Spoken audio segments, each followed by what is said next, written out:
Yo abusiafo na no empani kasa na me de to ho no afi na me be kira se kire se eya ponche na wo chia wodwan wo si e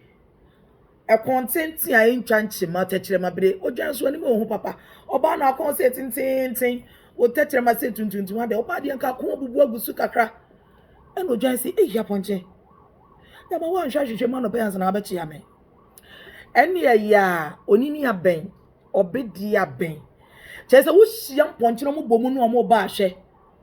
unu be ma obi aso abeben o si oba tie tumpo wa bo wata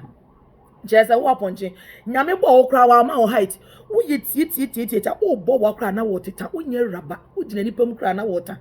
wo ba be ye me enipa bia no wo hia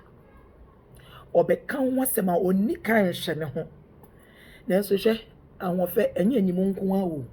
suban eka hofe ho enti ya hye wano kasa ye fi se wiase obia ho asem ai me das